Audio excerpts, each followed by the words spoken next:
To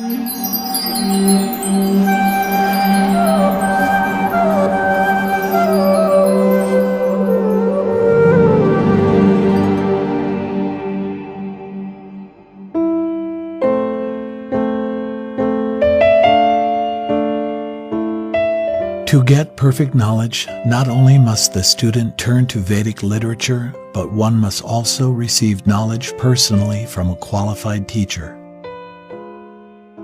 Technically, the word guru means heavy, and the qualified guru must be heavy or grave with knowledge. The Bhagavad Gita presents the ideal teacher-student relationship. Faced with fighting a battle against his friends and relatives, Arjuna broke down. Therefore, he approached his guru, Lord Shri Krishna, who is accepted throughout the Vedas as the Supreme Person, the knower and compiler of the Vedas.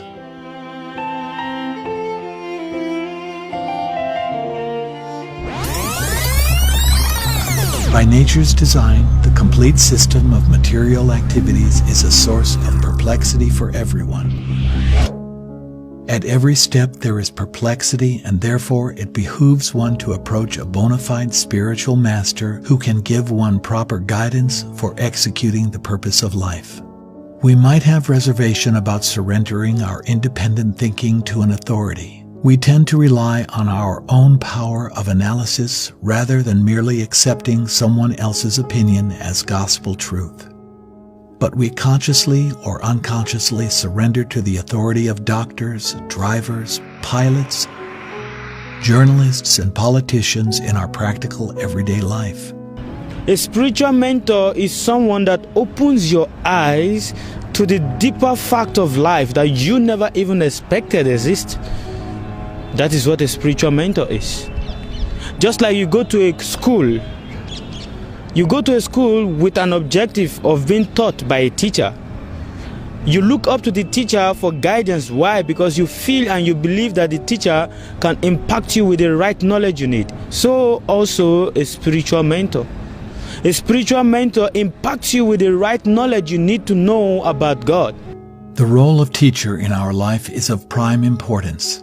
Whether we want to learn, dance or music or athletics or martial arts, or for that matter anything, we take training under a teacher or a coach. In other words, in order to gain mastery in any field, we agree to become an apprentice under an expert advanced in that field. Thus, we accept a teacher in every walk of life. Then why not accept a teacher in spiritual life? Since the guru must transmit the truths of Vedic knowledge perfectly, he plays a crucial role. Why do we need a guru? Well, certainly we need, because even in mundane science, we need to study whatever we want to practice under someone who has knowledge and accomplished practitioner. For example, if you want to become a doctor, do you need to study? Some people think, no, you don't. You can become a, brain surgeon without any knowledge. But can you imagine, you need a brain surgery, and then the surgeon says, I never studied under anybody. I'm never certified, but I'm pretty sure that I can do a good job, so trust me. I can operate you very nicely, and actually only someone who actually doesn't have any brain would agree to that kind of proposal. So even from mundane point of view, we can see that the in-depth study and authorization is so important to do any responsible activity, and what to speak of the most responsible activity, connecting people to the Supreme Lord.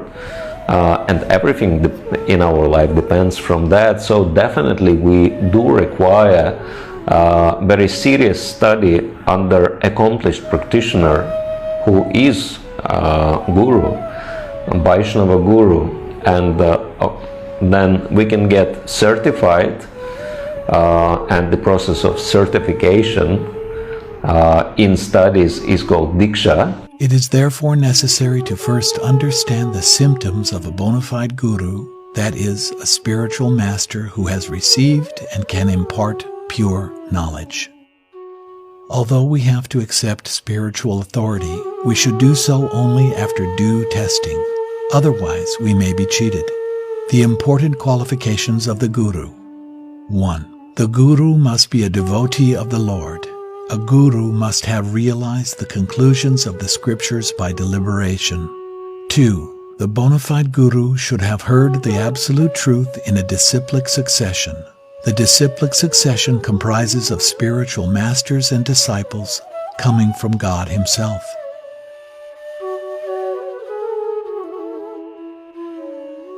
3. The guru imparts spiritual knowledge, not mundane knowledge.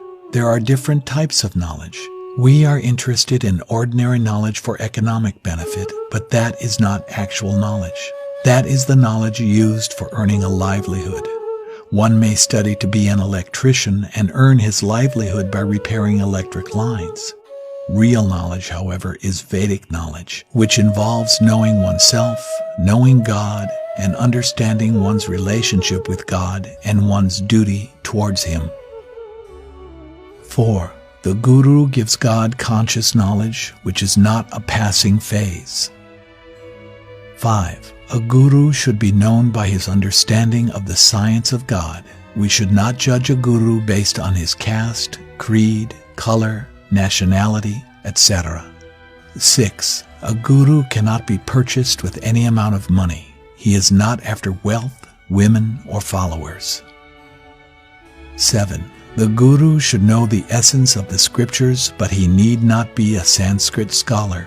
He should be able to establish the true principles of religion based on the scriptures, but he is not expected to be a great reciter of Vedic mantras or a learned scholar capable of complicated word jugglery.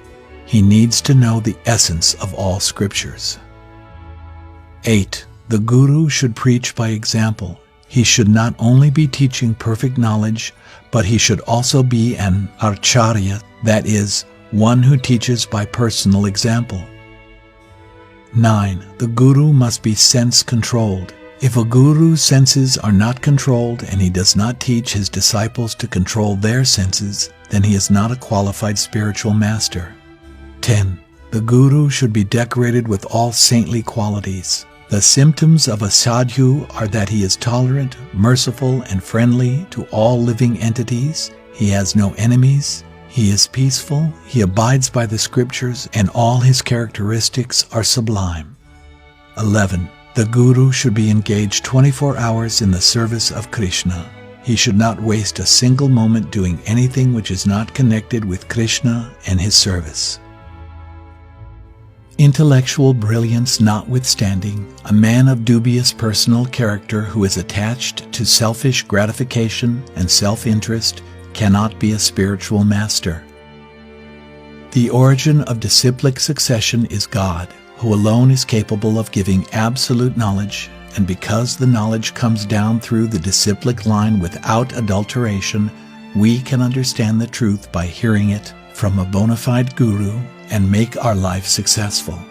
It is the duty of every civilized human being to accept such a bona fide authority, gain spiritual knowledge, and thereby make his life perfect. Just like a dark room becomes illuminated by switching on the light, so also our ignorance is removed by the light of transcendental knowledge. Having obtained such knowledge, we attain eternal happiness.